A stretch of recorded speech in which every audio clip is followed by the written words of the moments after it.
Okay, we are live. Welcome everyone to the July meeting of the North Jersey Astronomical Group.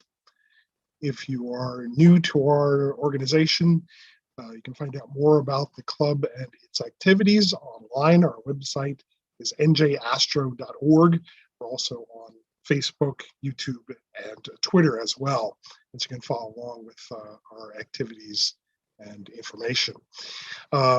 So welcome to the July meeting, our summer meeting. This is the last meeting of the current series, which started in January. This is the last of those meetings, so we will take a break in August, and our programs will resume in September, or at least our meetings will resume in September, as well as possibly some of our in-person programs as well could resume in the fall. We'll have to see how that goes, and we'll let you know via the social media and other venues. But for tonight, we have a very nice presentation for you. We have a program about cosmology and gravitational waves. And so our guest speaker tonight is Shaun Ghosh. And so Shaun, if you could introduce yourself, welcome to the North Jersey Astronomical Group.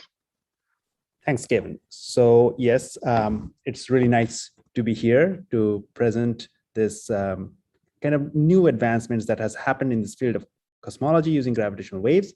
My name is Shaun Ghosh. I am an assistant professor at the Department of Physics and Astronomy in the Mount Western University. I also am a member of the LIGO Scientific Collaboration, which is the worldwide collaboration about more than 1,000 scientists, engineers. When I say scientists, I mean it takes from all different types of fields of science, physicists, people working on instruments, data analysts, and astronomers and astrophysicists. Okay, so moving on to the first slide. Let me just give you first of all, the goal of this presentation. So the main goal of this presentation is to give you a broad overview of the gravitational wave data analysis techniques that we use to measure distance and other cosmological parameters. Now, when I say other cosmological parameters, I really mean in this case the parameter that we call the Hubble constant. And I'll talk about that a little bit. So I've divided this talk into three main parts. In the first part, I'll talk about measurement of distances in astronomy. And when I talk about astronomy here, I'm talking about the traditional astronomy using light. Then after that, I'll talk about gravitational wave. And I'm sure you have heard a lot of lectures on gravitational wave in the recent past, courtesy the discovery that has happened in 2015. But I'll just give you a little bit of context, and with the main topic in mind, I'll kind of try to motivate the discussion. And finally, I'll talk about the techniques of data analysis that are used to measure the distance using gravitational waves. So I'll start off with measurement of distance, and I'll end with measurement of distance, but using gravitational wave. And it is in the last part, the techniques part, where I'll be talking about the data analysis techniques that requires enormous computing power and how we manage that. Okay, so moving on to the first main slide. So this is the part one of the discussion, which is measuring of distances. And so what I'll try to do is I'll try to do this each part, and then I'll pause for questions. That way, you don't have to wait till the end of the talk to ask me questions. And then I will proceed to the next part. All right, so first let's talk about distance measurements. Okay, so distance is one of the most difficult astrometric parameter to measure. Unfortunately, it is also one of the most interesting parameters. So it is. I mean, as a kid, distance to the nearest stars, or any star for that matter in the sky, is what made me interested for astronomy. If you look at the night sky, you cannot tell which star is closer to you or further from you by just looking at it. They all look like they're on the same on a dome. Right? And that's why the ancients called it this celestial sphere, because they couldn't tell which one is where. It's just all of them look like on a hemispherical dome. But we do excuse me, we do have the ability to measure distances. And the first technique that I'm going to talk about is by using the method of parallax. And of course, many of you will find these things to be very basic and you know it, but it is just to motivate the discussion. So what is a parallax? Well, parallax is the measure of an angle that that an object will subtend on a baseline. So that's how you measure the distance to a far away object. If an object is very far away from us, it will subtend a smaller angle than an object that is close to us.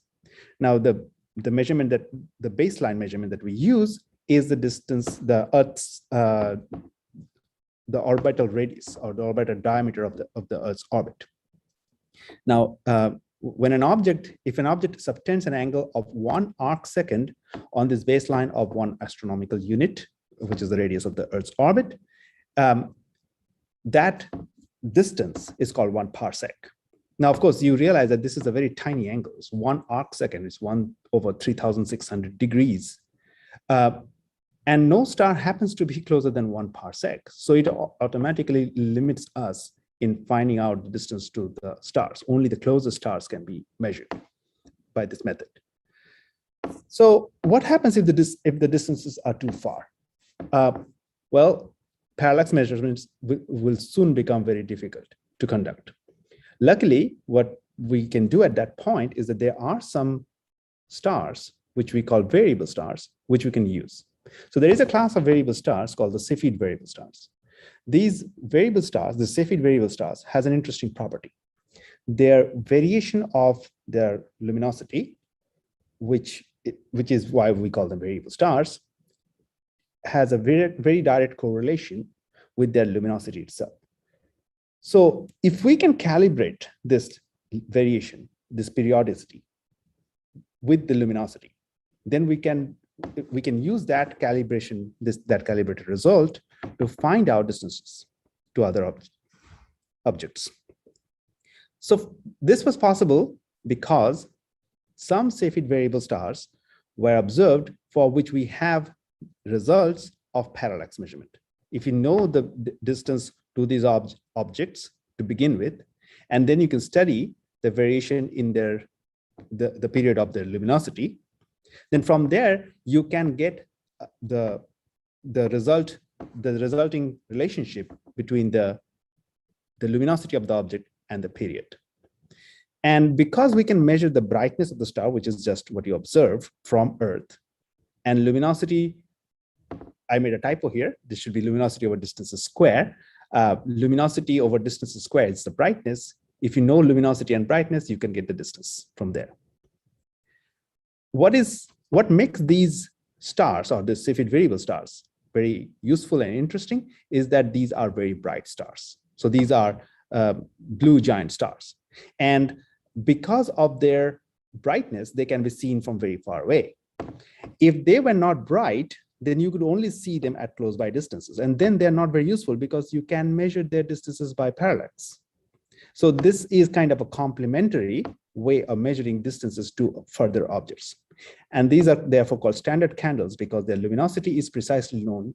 And then you can use their luminosity to find out their distances. So what about stars that are even further away? Well, we have the next tool in our toolkit called as type 1a supernova for that. So let me explain what a type 1a supernova is first. So what you are just experiencing, this cartoon, is an explosion of a white dwarf star that is in orbit with a red giant. When a white dwarf and a red giant are in an orbit, it doesn't have to be red giant. In this case, it was a red giant, so it could be a normal star as well. But when a white dwarf is in orbit with another star, let's say this red giant, the white dwarf will start to accrete matter from this red giant onto its surface. And as the matter accretes onto the surface, it increases the mass of the white dwarf. Now, white dwarfs are a class of objects which we call electron degenerate stars, which has an upper mass limit of about 1.44 solar mass.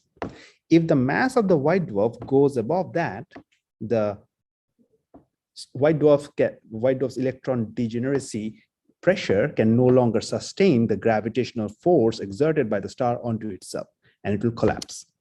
But even before it reaches that value of 1.44 solar mass, what will happen is that the pressure will be so intense that the carbon in the white dwarf will start fusing. So this is the second time the star will experience its fusion, because the star reaches the white dwarf stage after it goes through its entire main sequence stage when it was fusing hydrogen.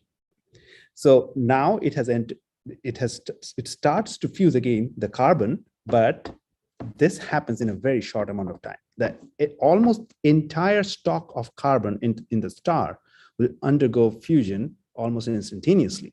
And it releases such a huge amount of energy that the amount of energy that is being released is greater than the gravitational binding energy of the white dwarf.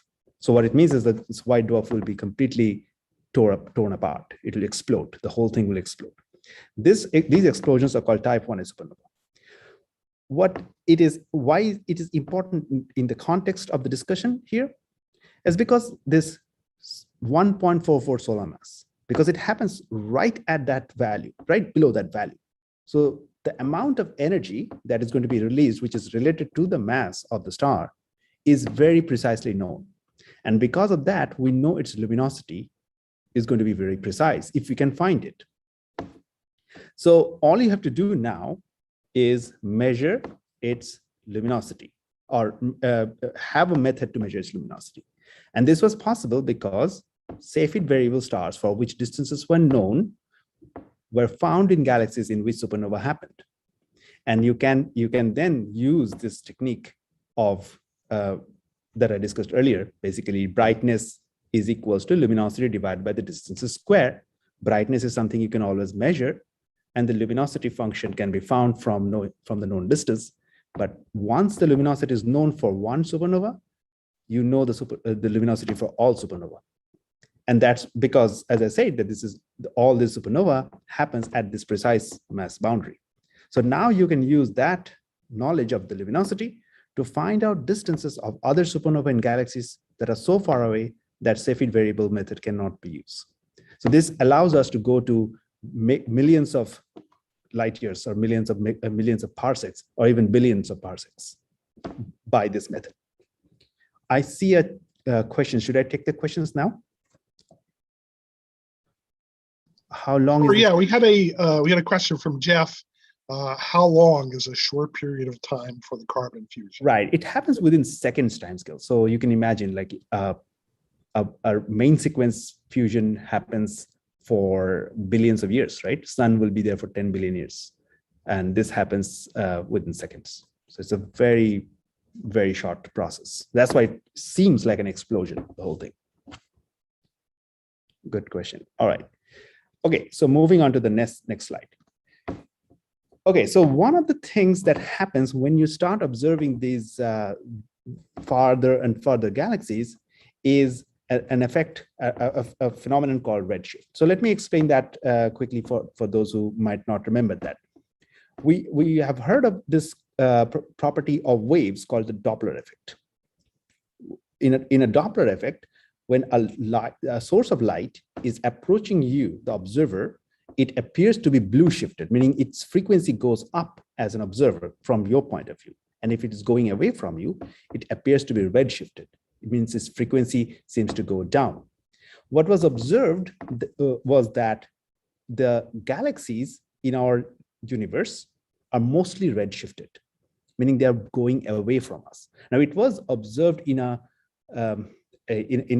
study where the goal of the study was completely different. V.M. Slipher, who actually made this observation, was trying to find out the randomness of the velocity of the different galaxies of nebula. At that time, he thought these are nebula. The randomness of the velocities of these different nebula, but they were actually galaxies. And he thought that by doing this observation, somehow we will be able to find out what is the local velocity of the sun in our galaxy. He actually found the opposite result. He found the velocities are not random. He found that the velocities were actually, all of them are actually going away from us. So that was known. Much before it was known that this nebula were actually not in our galaxy. They were actually outside our galaxy. What Edwin Hubble did was he combined his observations from Slipher, the velocity observations, with his own observations of the Cepheid variable stars found in those nebula, which are actually now galaxies, we know that. And so now Hubble has this galaxies with velocities and distances, because he observed the Cepheid variable stars there. So he found a simple relationship using these two quantities, the velocities and distance. He found that the velocity of the galaxy, meaning how fast it is moving away from us, and the distance to these galaxies obey a simple linear relationship. The velocity v is equals to some constant times the distance d. And this constant is called the Hubble constant.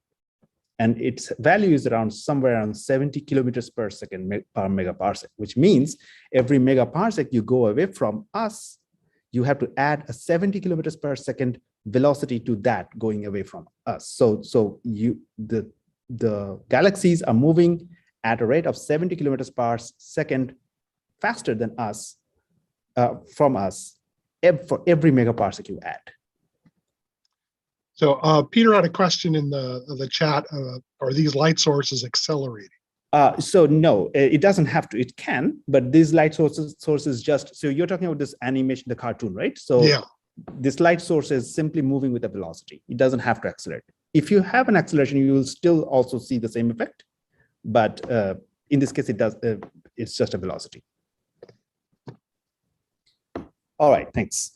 So now, why is this so cool? It is so cool because now you can find distances to these galaxies by studying spectrum. You don't have to wait for a supernova to happen. Any galaxy you see, you turn your telescope there, you take a spectra of that galaxy, and you know what is the velocity, how fast it is going away from us.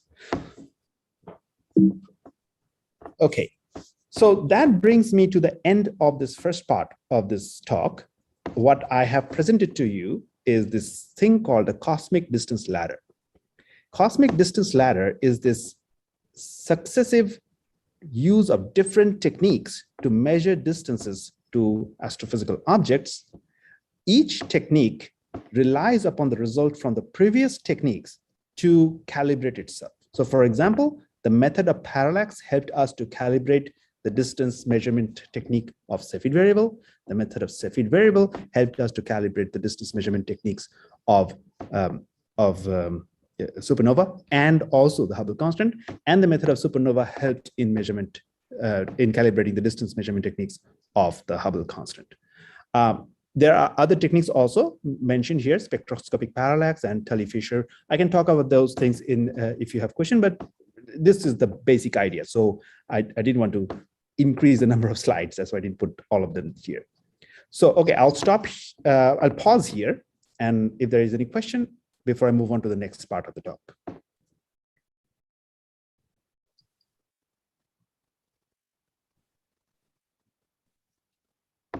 Okay, any other questions? Yeah, can I speak? Yeah, go ahead. Okay, looking at the progression of distances going upward, you've got the Tully-Fisher at 200 megaparsecs, supernova at 1 billion, and the last one is beyond 100 million. Mm-hmm. Yeah. Is that accurate, 100 million, or is it supposed to be some number of billions? That's great. You spotted that. Yeah. So no, that is actually 100 million. So it's a good thing that supernova can actually go to 1 billion, whereas we have the Hubble constant measurement that can actually start to become useful at 100 million. So we have a good overlap. So you can use the supernova measurements to calibrate the Hubble constant. Right. Okay. Yeah, that's a good question. Thanks. Okay. Feel free to ask me a question again once I start, get into the part 2. You don't have to ask me a question from part 2 itself. You can ask me a question from part 1 as well. All right, moving on to the part 2. So now I'm going to talk about gravitational wave. As I said, you have already heard a lot of lectures on gravitational waves. So I'm not going to get into a lot of details here. I think Mark probably talked about gravitational wave in much greater detail in some past talk. So I'm going to give the kind of an overview here. Okay, so let's start with start with Newton's theory of gravity. So there is a problem with Newton's theory of gravity. Now, Newton described gravity as an attractive force between two massive objects. Now, this force is inversely proportional to the square of the distance between them, and this force is instantaneous. So what do I mean by that? I mean that if you have two masses, let's say two stars, and you magically vanish one of the stars, those two stars were feeling each other's gravity, and the moment you magically vanish the other star, the first star will stop feeling the force of gravity instantly. It doesn't need to wait for anything, for some information to come to it, telling that the other star has vanished. So in other words, information from the first object or the second object, which has vanished, travels with infinite velocity to the first object. Now let's move fast forward to Albert Einstein. So I'm going to talk about Einstein's first great theory in 2005. I'm sorry, 1905. That's another typo. Sorry about that. The special theory of relativity. Now, the special theory of relativity has absolutely nothing to do with gravity, but it will lead, the idea from here will lead to the general theory of relativity that has everything to do with gravity. So that's why it is important to start here. So special theory of relativity transformed our understanding of space and time, so much so that we have new word space-time in our dictionary. So according to special theory of relativity, space and time are not absolute. The only thing that is absolute in the universe is the velocity of light. So any measurement of distance and any measurement of passing of time will need to be changed from one frame to another to keep the speed of light constant. So think of it as an example. Think you are in a so let's say you are sitting on a train, and I am shining light, a flashlight, in the direction of the train. Now, because you are sitting on a train, and if the train is at rest, you will measure the speed of light to be what is the speed of light. Now, let's say you start moving, and the train is some, amazingly fast train. It goes at half the speed of light.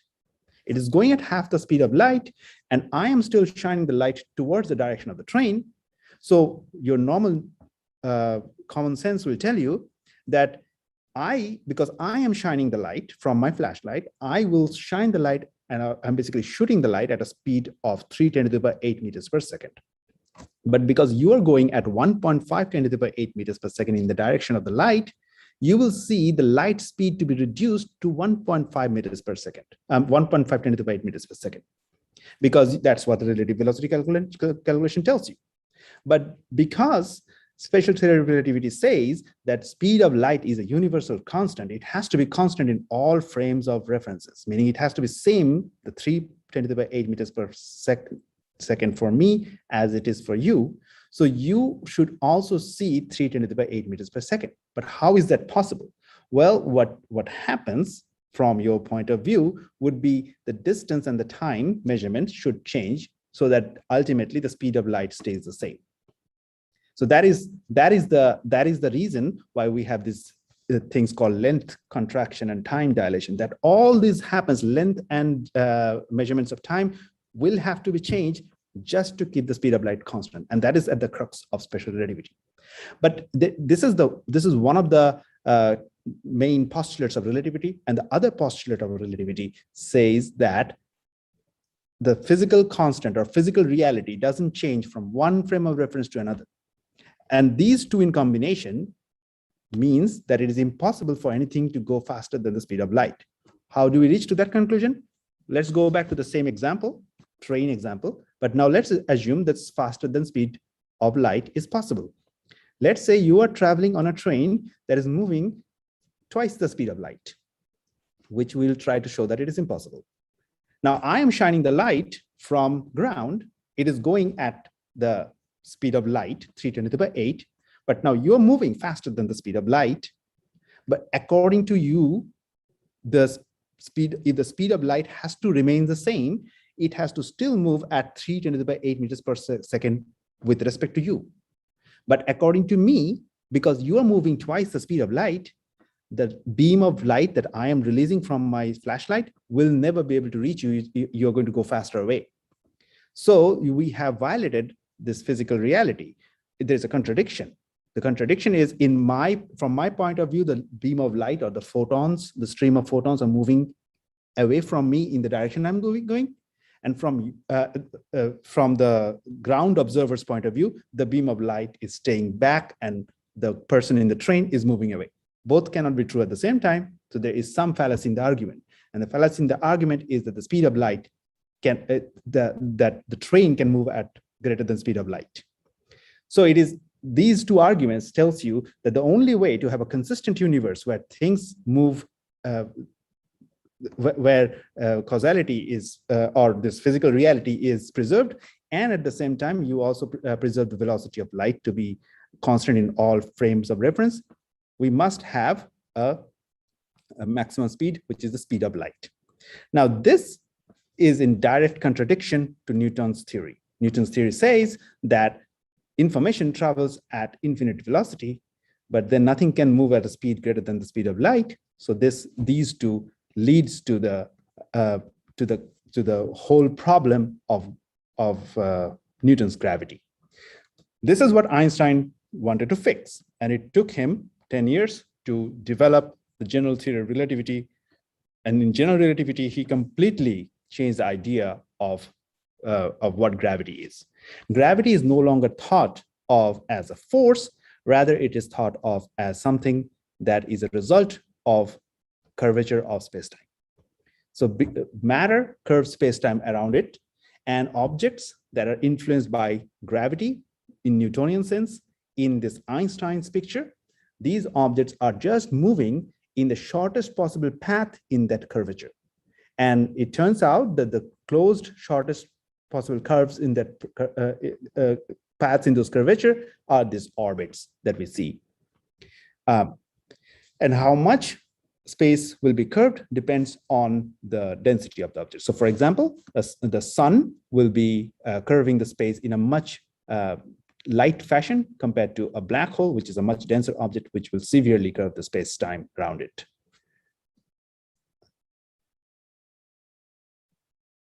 Oh, that's a good question, Peter. So no, that was just a thought experiment. So you can think about it this way, that if I were to put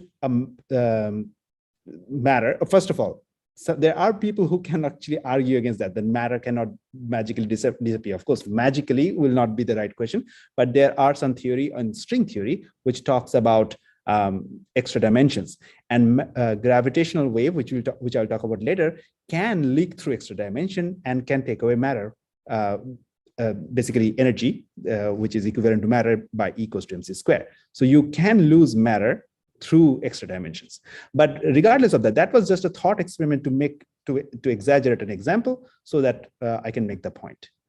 But the main point here is that the force of gravity or the information of the presence of the matter cannot go at infinite velocity. Does it answer the question?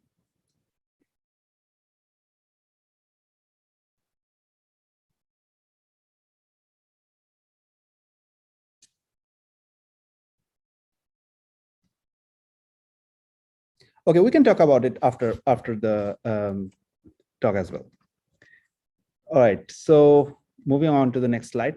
All right, so as I say that matter curves space-time. So when you have massive objects that are moving in space-time, the curvature will also follow that motion. Now, when this motion is asymmetric, then it creates a ripple in the space-time that will propagate outward at the speed of light, and these ripples in the space-time are called gravitational waves. One such very interesting system is the binary system of a neutron star and a black hole. These black holes and neutron stars are extremely dense objects, and as I said earlier, that when you have an object which is very dense, it produces a more dramatic curvature in space-time, and therefore these ripples in space-time that comes out from it are also very dramatic. And so it is possible to detect the gravitational wave from these binary systems. And what is interesting about them is that they actually interact very weakly with matter. So that means they can travel great distances without being absorbed by the intervening matter. And that's why it is so interesting to study them. And we can detect them from billions of light years away using the LIGO detectors, which are shown here. So what does gravitational wave do to the space-time? So it stretches and squeezes the space-time in a transverse direction. So that if the gravitational wave is moving along this line, if you see, it'll stretch and squeeze the space-time around it in a periodic fashion in such a way that it will form, it'll stretch in, let's say, if I say this is the X direction, it'll stretch in the X direction and is squeezed in the Y direction. And in a later cycle, it'll be stretched in the Y direction and squeezed in the X direction. And they can come in different polarizations, which is not important in this particular case, in this particular discussion. So, and how do we detect them? We detect them using the interferometers on Earth, the LIGO interferometers. The LIGO interferometer has a laser. The laser shoots a beam of laser through, into a beam splitter. The beam splitter will then split the beam of light in two directions.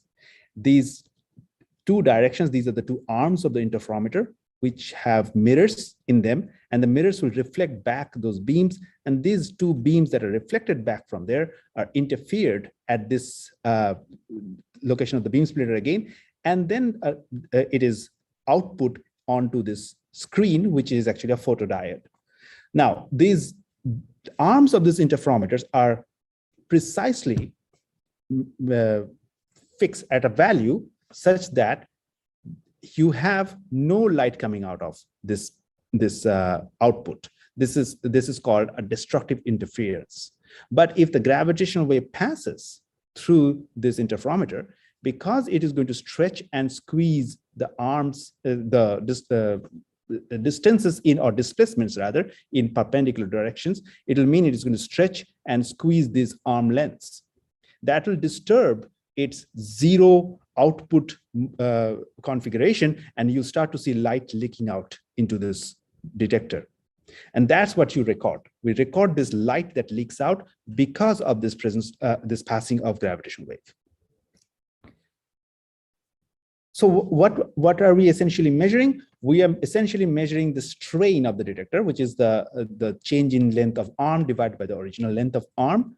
And that records the gravitational wave. So you notice here, this is actually a simulation of the gravitational wave signal that we can observe from a binary black hole system.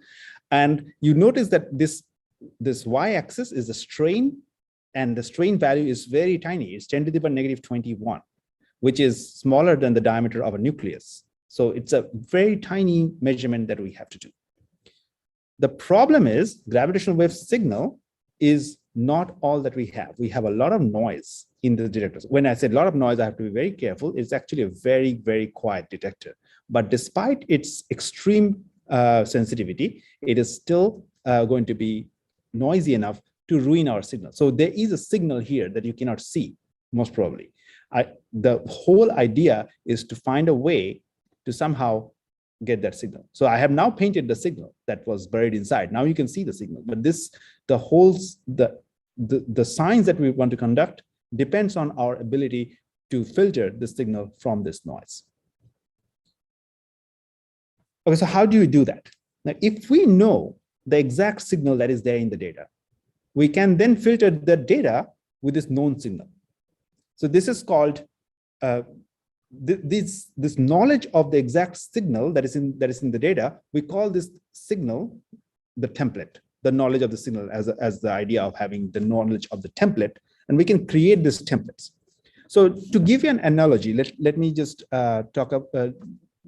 give you an example. Let's say you are in a loud concert, and you're there with your friend, and there is a lot of noise going on, and your friend is talking to you. You're still able to process what your friend is saying, even though the sound around you is significantly louder than the voice of your friend. How do you manage to do that? That's because you are used to the voice of your friend. You know the modulation, the frequency, the pitch, all those things that the qualities that are there in your friend's voice. And your brain is filtering out all this other ambient noise that are irrelevant in this context of understanding of what your friend is saying. So your brain has this template of your friend's voice, and your brain is matching it. So your brain is using this technique of filtering. This technique of filtering by matching the signal is called matched filtering. And let me show you how it works. So here in this black is a gravitational wave data. We also call it sometimes detector strain. And this magenta or a purple colored wave is a gravitational wave template.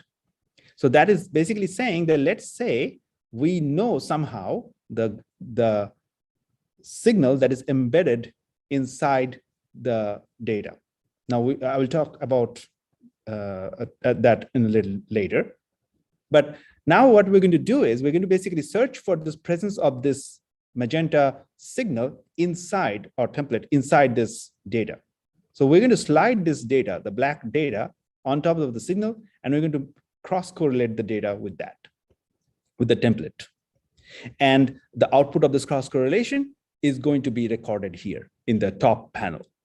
This output of the cross-correlation, or this matched filtering, which is a more correct term, this output of this matched filtering is called a signal-to-noise ratio sometimes. Now, let me show you what happens. So here we're sliding the data, and at some point, the data will find a good match. And at that point, you'll see a peak that will arise. And there you go. So that peak corresponds to the point where the signal, or the template rather, perfectly matched the signal that is embedded inside the data. Okay, so this is the basic idea of gravitational wave and the technique we use to detect gravitational wave. So I have this is the end of this second part. Now pause now to take any questions. So before we move on to the next part.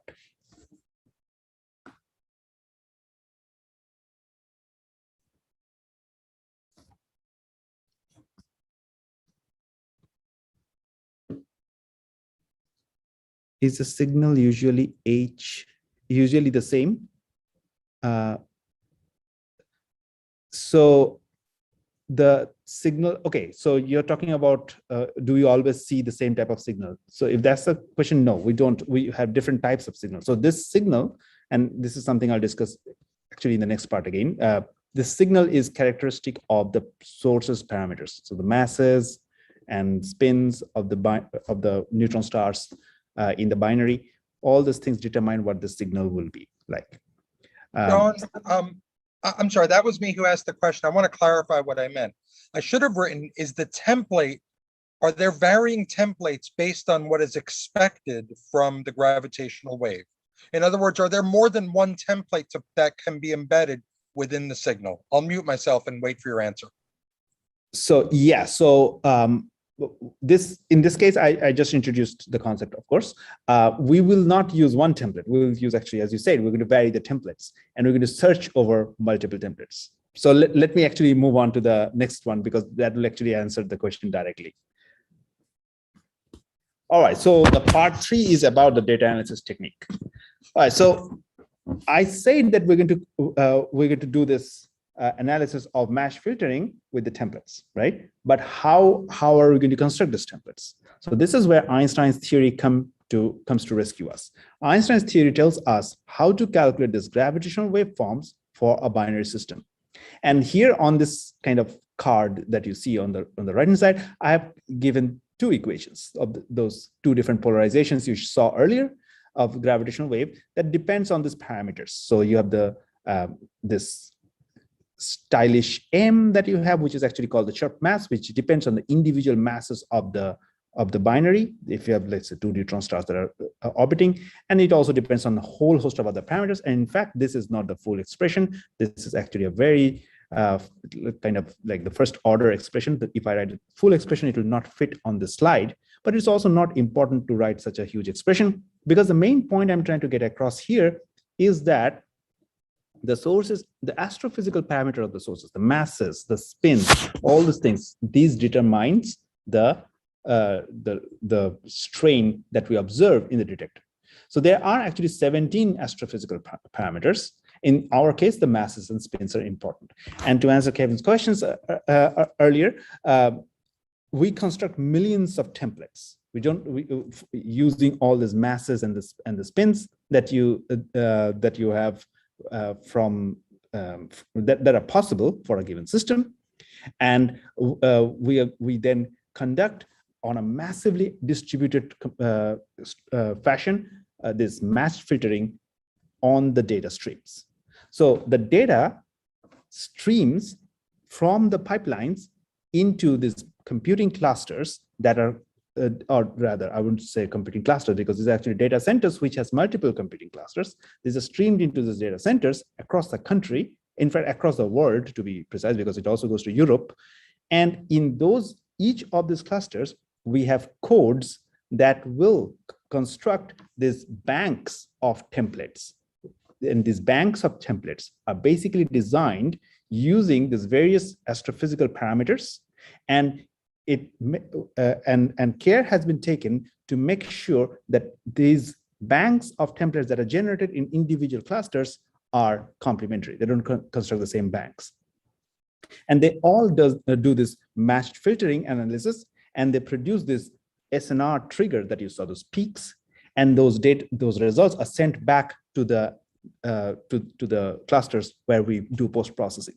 All these things are done in real time. So it means that it takes less than it takes fractions of seconds to do this whole analysis for one event, and we send out the alert. So that's the detection part. Now, what we do after that is even more interesting. Once we detect an event, we have a very good idea about the time of the event. We don't have all the other information. We just know that there is something interesting at that chunk of data. So now the real task begins, which is parameter estimation. We want to find out all the 17 astrophysical parameters of the system.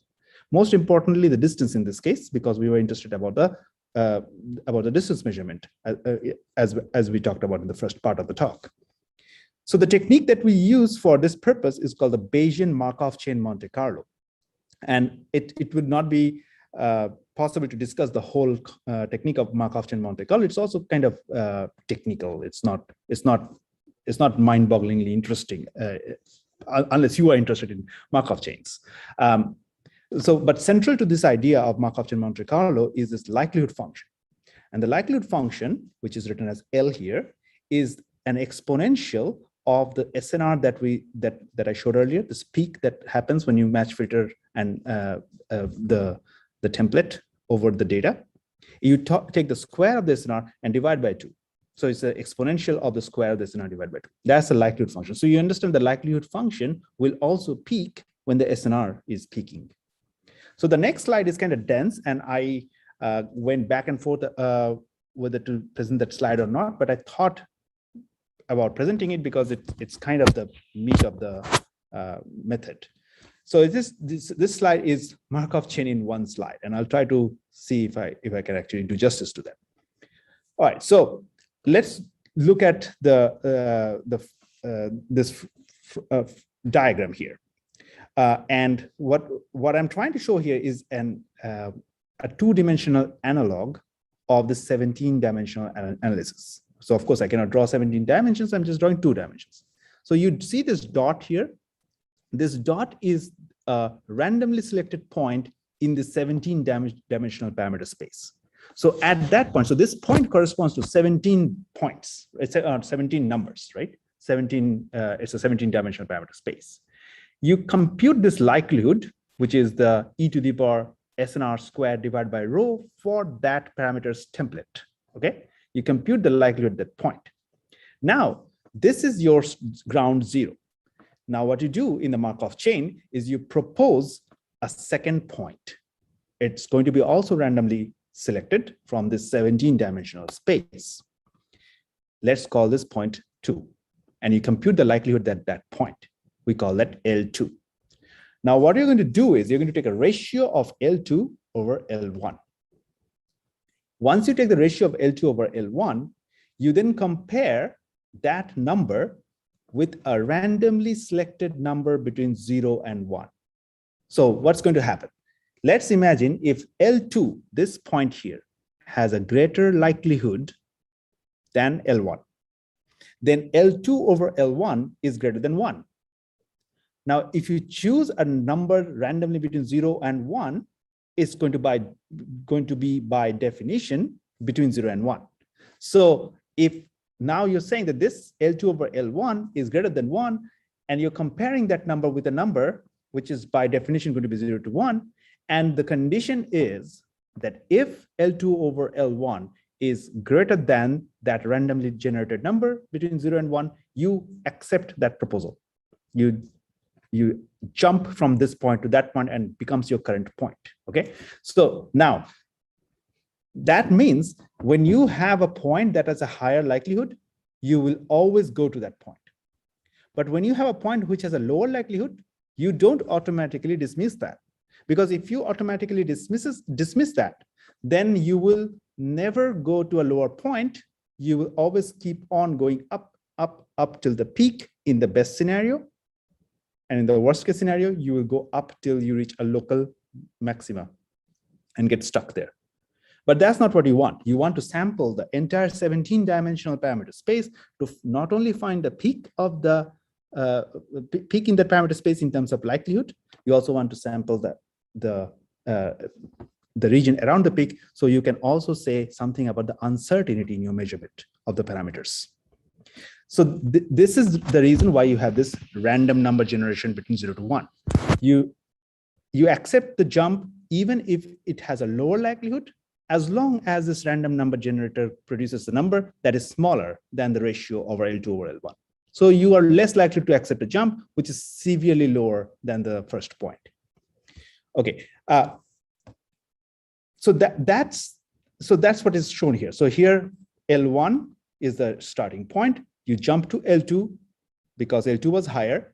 You do not take the jump in L3 in this example because L3 was lower, so much lower that the random number generated number that was lower, that was higher than the ratio. Then you jump to L4, and that's it. So that's how you keep on jumping from one point to another. Now, that chain is called a Markov chain, but you don't just do one chain. You run numerous chains in parallel. Each one of them are separate, individual, independent, sort of independent. I'll explain that in a second, Markov chains. But there is one extra bit of ingredient that goes into it. When I said you take the ratio between L2 over L1, we actually don't do that. We take a ratio of L2 over L1 whole raised to the power of 1 over t, where t is an integer. Now, why do you call it T? It's actually because this technique comes from thermodynamics, and this used to be temperature. So we just kept that. So T is just an integer in this case. So now, what does it mean? It means that imagine if L2 over L1 was 0.01, meaning L2 was 100 times lower than L1. Then this ratio is 0.01. You're very less likely to accept a jump in such circumstances because a random number between 0 and 1 is in most cases going to be greater than 0.01. But then if you have t equals to 2, then that becomes L2 over L1 whole to the power half, which means square root. Square root of 0.01 is 0.1. 0.1, you have a much better chance of accepting a jump in 0.1. So what it means is that as you go up in the temperature chain, you're more likely to accept jumps than the original t equals to 1 chain. So this higher temperature chains allows you to sample the entire 17-dimensional space or 17-dimensional parameter space in a more broad fashion to get a global picture. And the lower temperature chains allows you to sample the peak and the surrounding region around the peak in a very fine fashion. So this allows you to sample the whole space, but it gets better than that. What the higher temperature chain does is that it actually talks to the lower temperature chain. These are all running parallelly on different cores, but the higher temperature chain, will actually talk to the lower temperature chain and will say, hey, I found a peak, which is very interesting, a peak in the likelihood. But unfortunately, I know that I will not be able to stay here. I am a higher temperature chain. I'll be going from one point to another point very quickly. I'll be accepting proposals that are much worse than this point. But why don't you, lower temperature chain, come to my point and let me go to your point so that I know that you are more stable, you'll stay there for a while. And this lower temperature chain and the higher temperature chain will swap their points in parameter space. They'll talk between nodes and they'll just swap their points, and the lower temperature chain will now start more finely sample around that peak. But this lower temperature chain will now talk to an even lower temperature chain and say that you come over here because it seems really interesting. I'll go and swap with you. This whole thing propagates, and eventually you end up sampling the whole 17-dimensional parameter space, which would be completely impossible if you are going to simply do this calculation over a grid in a 14-dimension. So that's the basic idea. I do not know if it was clear. I'll be happy to take questions on that. But let me just finish the discussion on the measurement of distance in gravitational wave. So as I said earlier, distance is one of the parameters of the gravitational wave signal. So the distance is actually encoded in the signal. Now, this is a unique feature because, as I said, distance used to be one of the hardest parameters to measure because distance information has to be measured using these techniques that are dependent on the cosmic distance ladder. But gravitational wave kind of cheats the system because this gravitational wave has the distance information encoded in itself. So now we have this completely independent cosmic distance ladder independent measure of distance to these sources. Of course, this doesn't work for shorter distances because we don't have events at shorter or closer objects. But for further out distances, this works perfectly. But that also helps us to measure the Hubble constant. Now, as you remember, Hubble constant is let me just pause this. I'll come back to that in a second.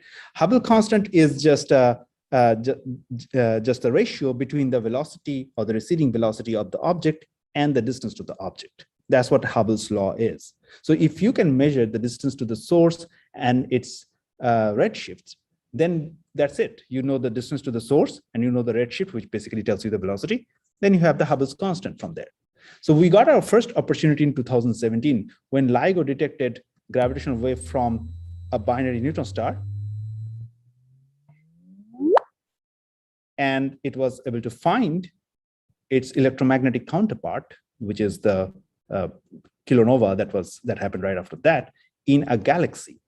Now that's excellent because it was found in a galaxy, we know its redshift. And the LIGO detection gave us the distance estimation. So you can use now the distance estimation from LIGO, the gravitational wave, which is completely independent from the distance ladder and the redshift information by studying the spectrum of the galaxy. And using that, now we have our first measurement of Hubble's constant, which is independent of the cosmic distance ladder. What you see here in this blue is precisely what I was talking about, that peak of the likelihood. It's actually something more than likelihood. It's called a posterior distribution, but that's not important here. It is related to the likelihood. It's just a multiplication of the posterior with another probability. I'm sorry, multiplication of that likelihood with another probability. So you have that, the estimation of the Hubble constant. Now, of course, this estimation of the Hubble constant is gotten from the estimation of the distance and the gravitational wave distance.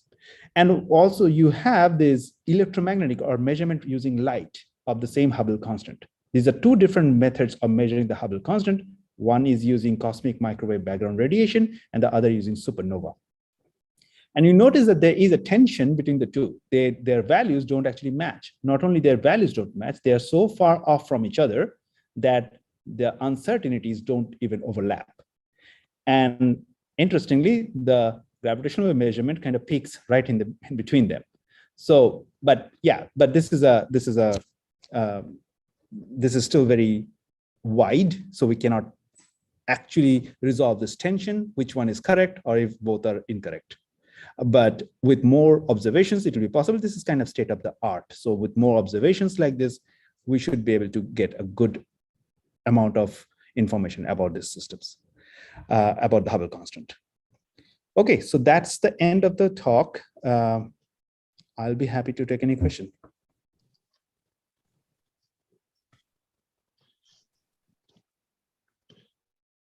Great. Yeah, if you anyone has any questions, you can either unmute or use the chat box on Zoom.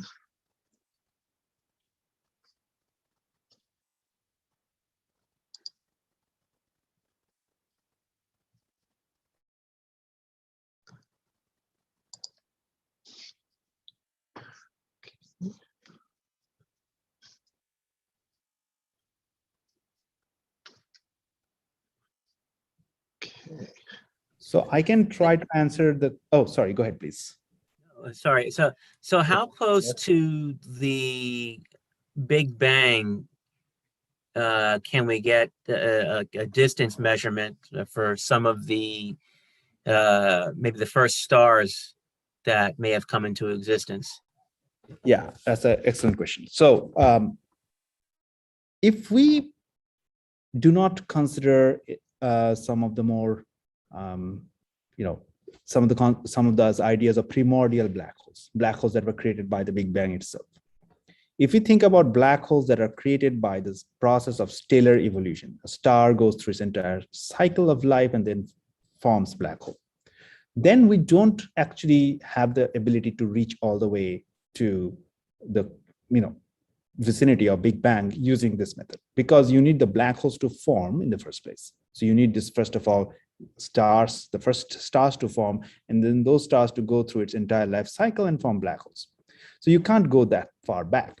But there are other sources of gravitational wave which will get you information from very close to the Big Bang, which is not something LIGO can detect, which is something the pulsar timing methods can detect.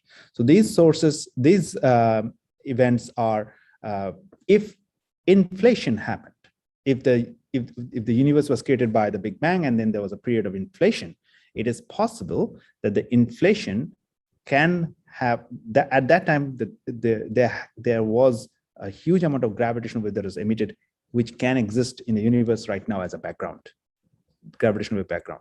So you can measure that, and that will be the closest signal from Big Bang. It will be earlier than the cosmic microwave background radiation that we know. Cosmic microwave background radiation was only emitted after around 380,000 years after the Big Bang, because before that, light was not able to escape the high density region of the small universe.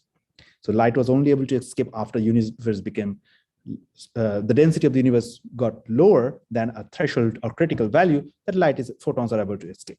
So the information that we have about the universe is only from that time. But gravitational wave, another form of gravitational wave, not LIGO objects, LIGO sources, but gravitational wave from that inflation period can actually be gotten to us basically 10 to the power -30 something seconds after Big Bang, because it's at that time gravitational wave might have been released.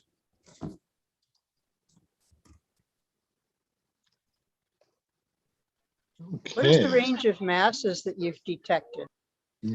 Okay, so the recent neutron star black hole discovery that LIGO published, that had some very small mass black holes, 5 solar mass, close to that, right? So that's like the smallest black holes we have detected. And then if you go to the most massive black holes, I don't remember the number off the top of my head, but it's greater than tens of solar mass, greater than 50 solar mass, like many tens of solar mass. So we have not detected comfortably placed intermediate mass black holes yet, which are like thousands of solar mass, let's say, but we've gotten very close to those values, hundreds of solar mass, close to hundreds of solar mass. How about the neutron star? The neutron stars, we have only detected 2 binary neutron stars till now, and we have detected 2 neutron star black holes, which had 2 neutron stars. They are within the allowed range of neutron star masses, which is less than 3 solar mass. So no extreme matter theories have been violated yet, that, so to speak.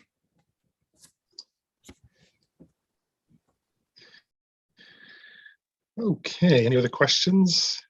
So there was a question earlier about the Right. about this this thought experiment of vanishing the star. So I just wanted to clarify that that was just to emphasize that the signal cannot propagate faster than the cannot propagate with infinite velocity. It was the most simplest way of expressing that. Now, if you want to think about it in this way, the gravitational wave itself is a signature of changing mass, because mass is being radiated away in the form of energy. So even that will take, the gravitational wave will take whatever amount of time it takes for light to travel from those sources to us. So it's the same idea, except if I'm trying to explain gravitational wave and I explain that using gravitational wave, is not a good example. So that's why I had to cook up that kind of an extreme example. Okay. Any other questions from our audience here? I might have one, Kevin. Yeah, go ahead now. I'm not sure if this is a good question, but when an object, you just brought up that magically disappearing. When an object moves, it's changing the characteristic of space-time, and that information is being passed along through space-time like a wave. Like that's what the gravitational wave is. How is it better can it be described in field theory rather than just a wave through space-time? In other words, is there a particle associated with the gravitational wave? I don't know if that's the right question to ask. I'm just curious. It's definitely a good question and a right question to ask. So so the particle theory approach of gravity is that there is a particle of gravity, messenger particle of gravity, right? So just like electromagnetism has photons, gravity has gravitons. So you can, if light travels at the speed of light, c, then photons travels at the speed of light. Similarly, if gravitational wave travels at the speed of light, then these particles of gravity, gravitons, will also travel at the speed of light. But of course, we don't have any evidence for graviton.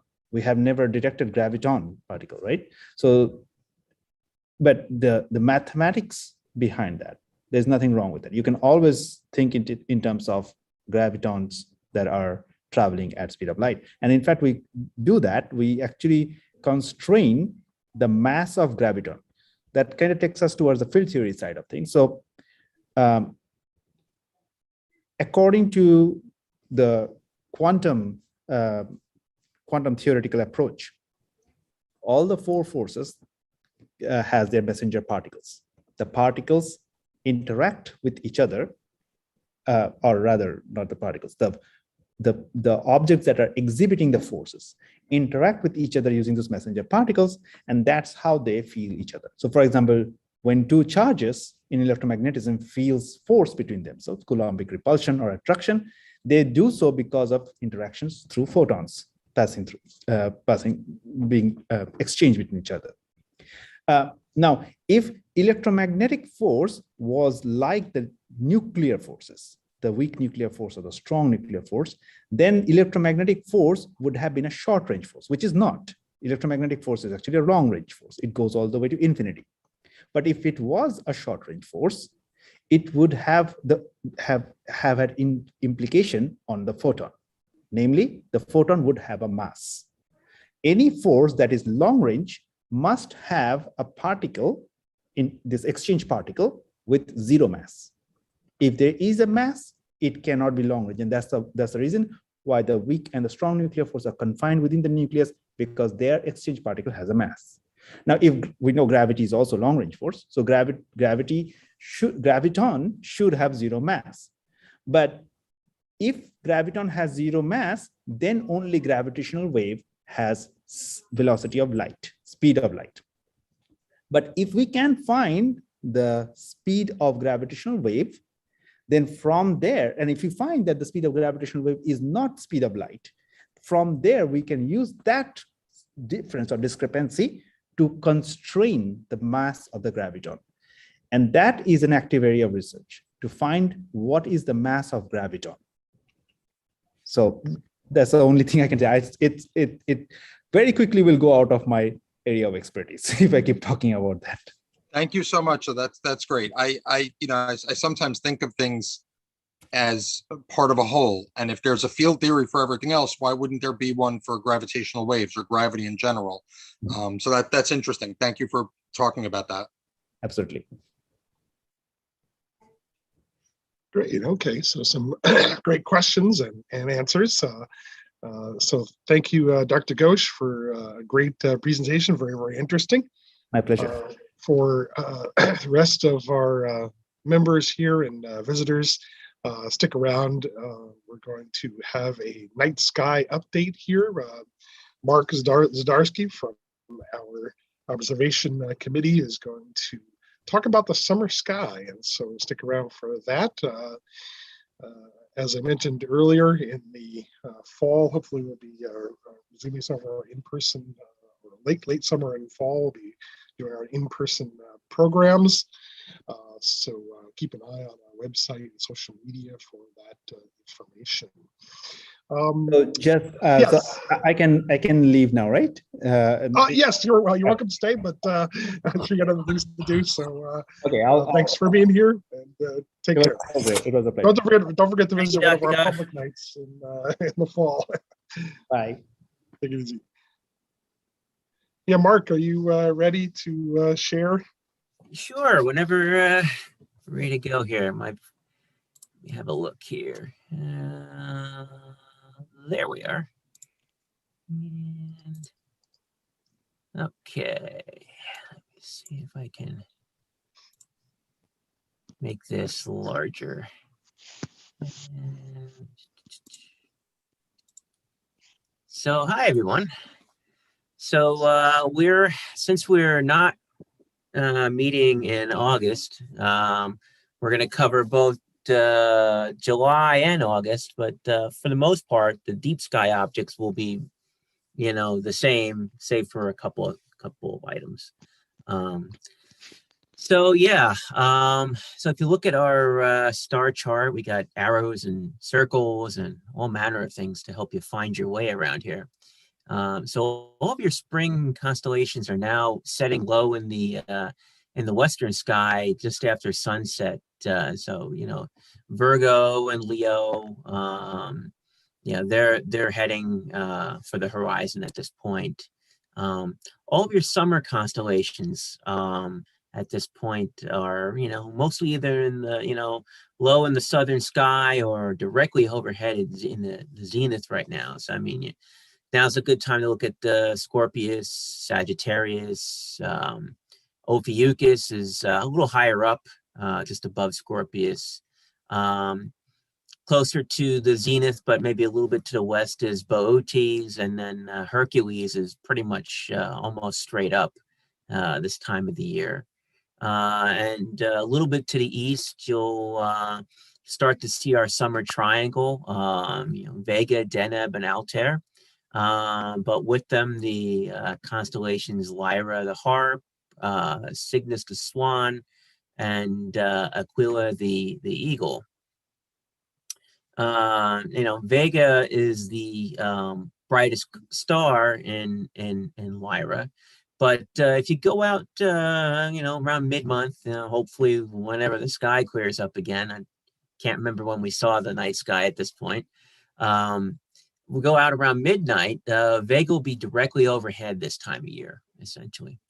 So your early autumn constellations are starting to rise in the east. Andromeda, Capricorn, and Aquarius But you might want to wait a little later on in the evenings when they're higher up to view them. Maybe after midnight might even be preferable.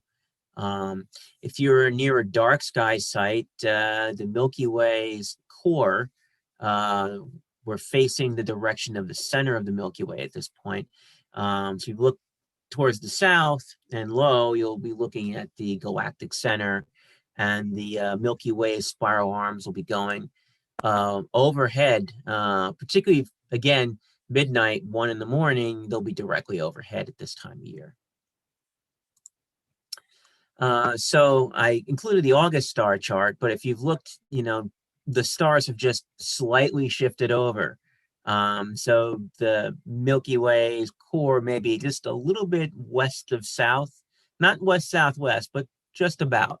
And most of your, you may have a better time viewing, Pegasus and Aquarius and things, those constellations. But either way, July and August are a great time to, take your binoculars out and look at the Milky Way if you're near a dark sky site. So occasionally I will include this. This is an Astronomical League's. It's kind of a simplified star chart for folks that may not be as familiar with the night sky, or just want to do a quick binocular tour. If you have a pair of 10 by 50 or 7 by 35 binoculars, this is kind of neat. You can follow your way and start to learn where certain bright stars and constellations are. For instance, the two stars on the edge of the pot of the Big Dipper will point to Polaris, the North Star. The handle of the Big Dipper will, we're saying arc to Arcturus, and it kind of points to Arcturus. And you spike on to Spica down here in Virgo. So you can kind of use the Dipper to point your way to various other bright stars and other constellations. If you make a direct line, if you have your binoculars and you're scanning along, you're looking for, faint objects, you can, go directly from Arcturus to Vega, and about 2/3 of the way across, you'll come across M13 in your field of view. You'll also do the same thing with the coat hanger cluster, which is another object you can between Altair and Vega in the Summer Triangle. Another one, it's not saying it here, between Deneb and Altair, you'll find M27, the Dumbbell Nebula. So just by doing these little scanning activities with your binoculars, you can find some pretty neat objects to look at. And again, if you're looking towards the south, there are lots of star clusters, open clusters, and globular clusters near the core of the Milky Way. So we're going to move on to planets really quickly. And again, I have July and August here. So Jupiter and Saturn. Saturn is hanging out in Capricornus, and Jupiter is in Aquarius this year. So Saturn reaches opposition on August 2nd. Opposition basically is directly, so when the sun sets, Saturn will be rising. So it's directly behind us in relation to the sun. Jupiter will reach opposition in the middle of the month. I think it's the 18th, 19th. But what that basically says, of August. August is actually the better month to view Jupiter and Saturn because they'll be up from sunset roughly almost to sunrise. So you'll be able to view them all night. July, you're going to have to, maybe wait a little bit after the sun goes down and for them to get high enough on the horizon to really point a telescope at it to get any detail. Now, we just had a really interesting close approach here with Venus and Mars in the western sky. There's still about, a little more than half a degree apart right now. But we've been missing the show because of the The clouds and rain we've been having seems almost endless at this point. But the next, partly cloudy, clear night, try to go out and, get a pair of binoculars and look to the west about 45 minutes after sunset. You'll see Mars and Venus pretty close to one another, low in the western sky. In what you call by the end of the month, we'll be near full moon, and Jupiter and Saturn will be visited by either the full moon or the gibbous waning gibbous moon by that point, at near the end of the month. In August, so early in August, you'll have a waning crescent moon just before sunrise, and it'll be crossing the constellation Gemini. Not that long ago, Gemini was in the western sky, so now it is, we've moved around the sun, and it's now in the eastern sky in the morning.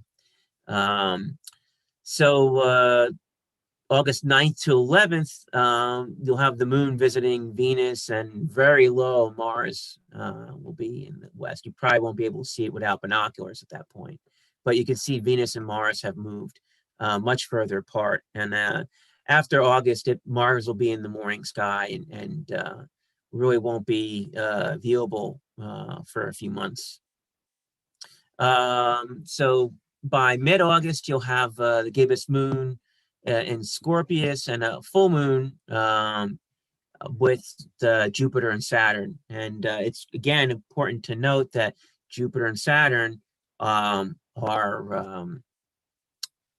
in opposition this month, which means they rise as the sun sets, and that correlates with the full moon. A full moon will also be opposite the sun from our vantage point. So as the sun sets, the full moon will rise. So that makes perfect sense there. So right up until our next meeting in September, I'm taking us right there. So in September 5th, just about a half hour after sunset, you'll have Venus, and very low in the west. It'll be hard to see unless you have a good horizon. You can see Mercury as well. So between, early in the month, between the 5th and the 9th, you'll have Venus and Mercury.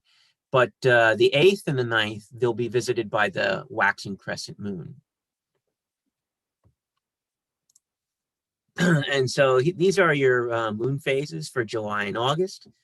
Right now we're at a waxing crescent, so we're heading towards first quarter, which will be Saturday, and then after that point it'll be harder to see deep sky objects because we'll be nearing full moon by the late part of July. So early August will be your best opportunity to view deep sky objects again. So August 12th is the peak of the Perseid meteor shower. Now you could see them a couple of days before and after they'll be visible. But the night of the 12th and 13th, that overnight, is usually the best to see them. And again, I put the moon calendar up here again. We'll have a waxing crescent moon. Light from the moon will interfere, but not that much.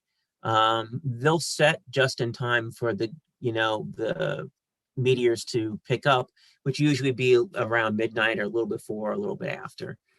So you'll be looking in the north. You don't need a telescope. You don't need binoculars. A lawn chair would be nice, a little bit of bug spray, maybe some lemonade, and just lay back and watch the show. Unless we have the disappointeds again, but let's hope it doesn't. The weather doesn't get in the way. So we're getting to the good stuff, the deep sky objects.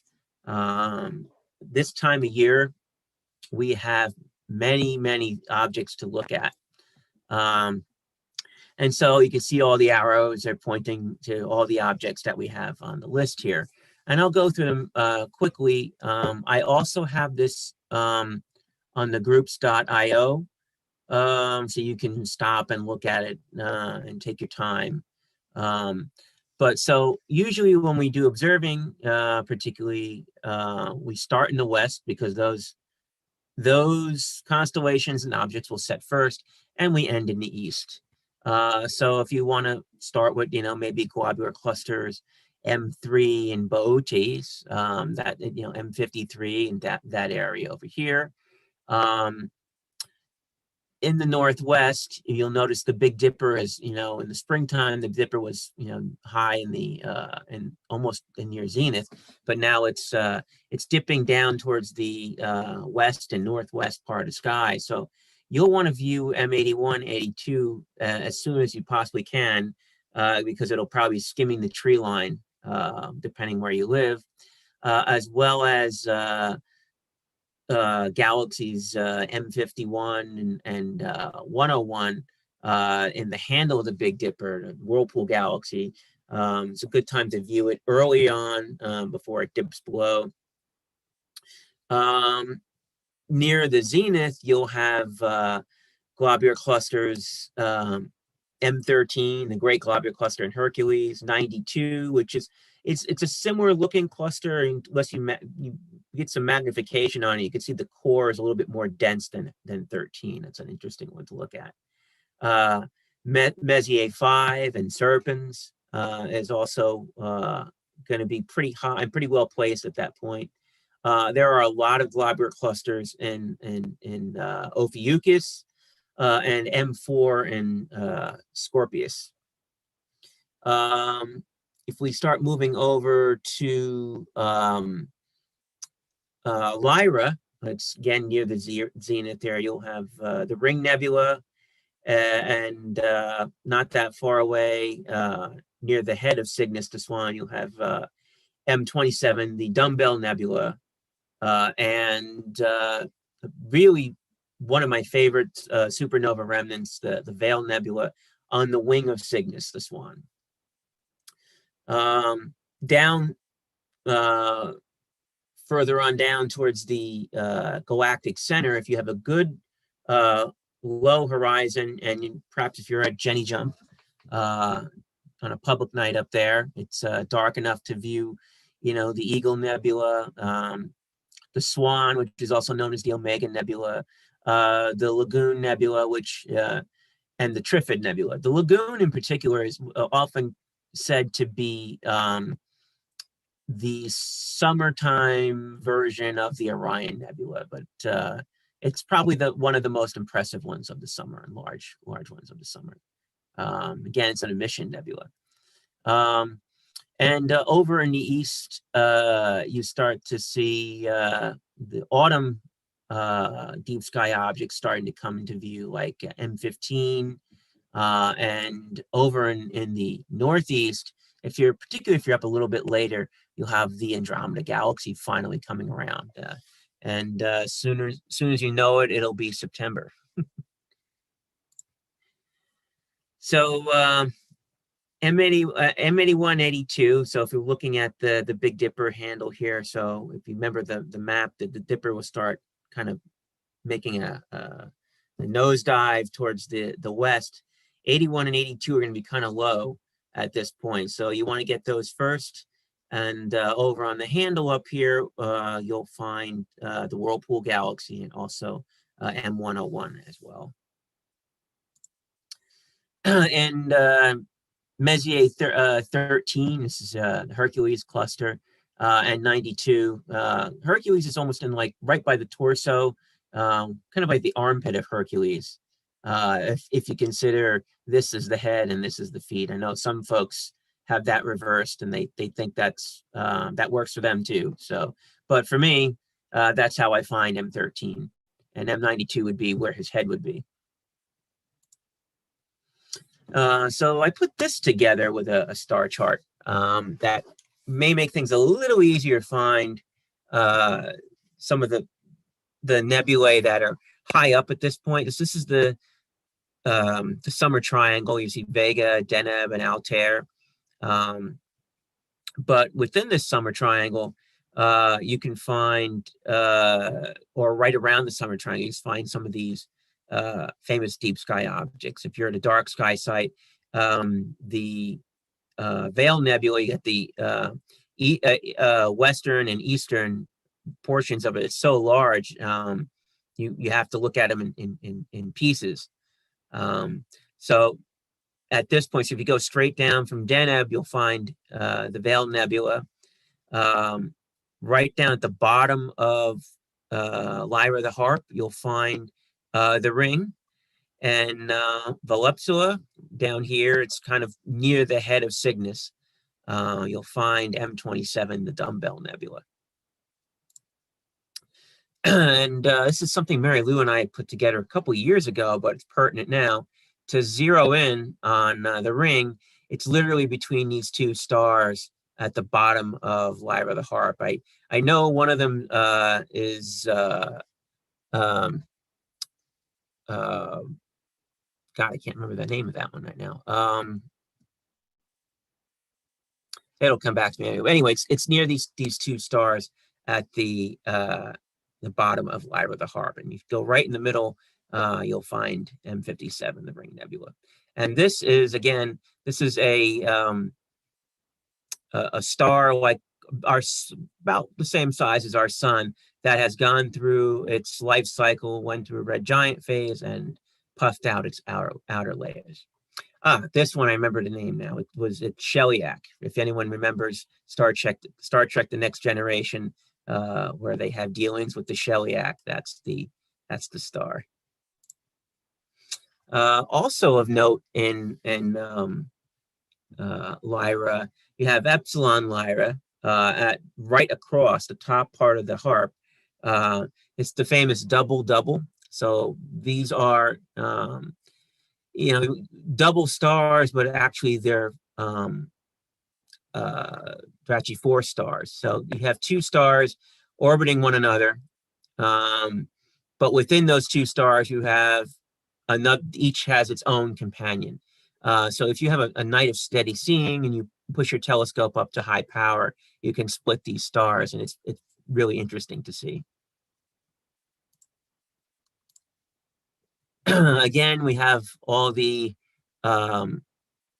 globular clusters and Ophiuchus.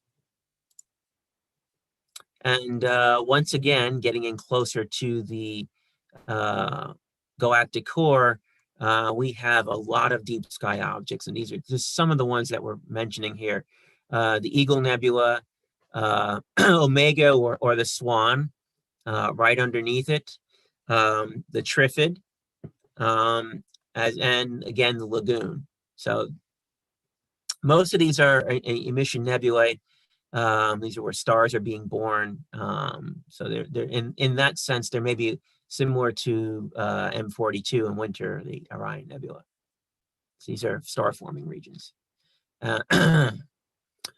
So quickly, we're going to run into NJAD member photos. Last month, we had for us, it was a partial solar eclipse at sunrise. And we actually did a broadcast. So if you go to our YouTube page, NJAD Online, you can see the recording. But I did take a couple of snaps during the recording as I was taking the pictures. And this picture of my computer over here is actually Jabbar taking a picture of it, of the computer. You see him there. Yeah, you can see him. Look closer, you can see him there. Yeah, thought that was cool. Thanks, Jabbar. This was awesome. You got it. There he is. I'm here. This was with the iPhone, essentially right after sunrise, and you can see the crescent, what looks like the crescent sun here and the moon pulling out just after sunrise. This is on top of Garrett Mountain, looking a little northeast. Is Terry here tonight, or is he still? I think he's still away in Florida, right? Yeah, he might be in transit at this point. He's in transit. Okay. All right. So these were Terry's photos. He was there at Garrett Mountain as well, and he took some eyepiece projection photos of the sun pulling out, the moon pulling out of the the sun's disk. Also later last month, before the endless clouds and rain, Terry took a couple of H alpha photos of the sun, and you can see some of these prominences. I think this is what his Daystar filter system that he's got. It's really impressive, and along with a couple of sunspots as well. Omar, are you with us tonight? Yeah, I'm here. Hey, okay. So I got a couple of yours here too. Yeah, well, this is the Crescent. I think we've seen the mono version of it. This one is just me bringing out some of the color that's in the nebula, some of the false color. And I think I did this with the C11 at f7, if I remember correctly.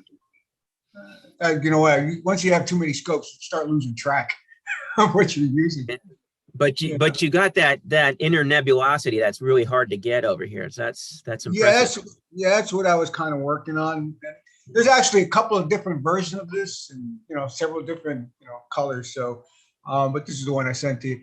The cocoon. This is this here was an earlier version of it. This is a work in progress. Again, I know the cocoon was shot with the C11 at f7 using the I think it was a 294 ZWO, if I remember correctly.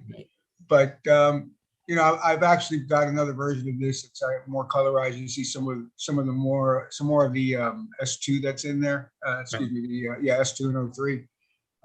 So I'll share that out eventually.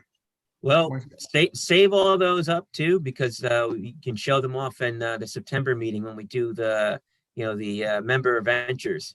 Yeah, I mean, I started getting an early run on nebulas, as soon as they were available. So I mean, I've got quite a few, but a lot of them are still in the early processing stages. So hours and hours of data, my friend.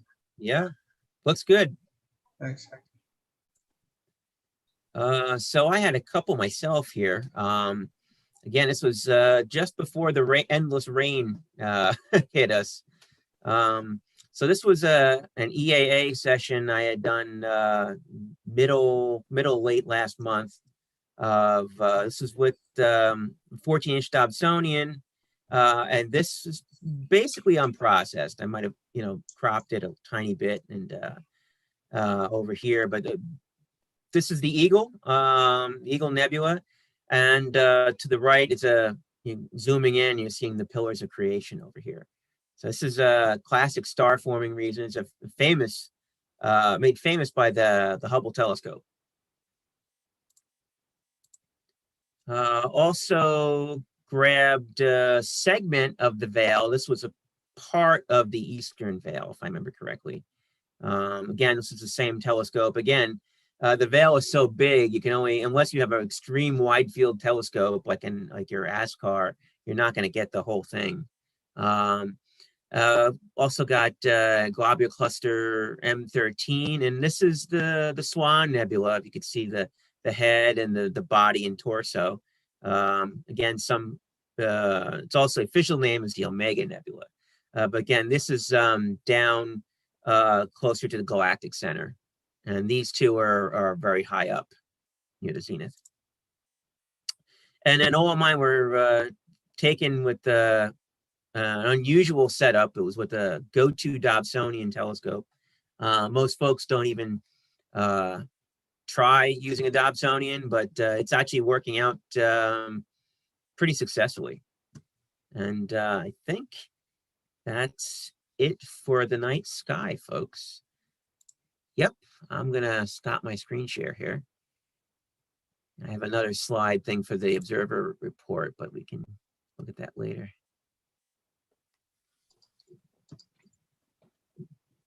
Okay.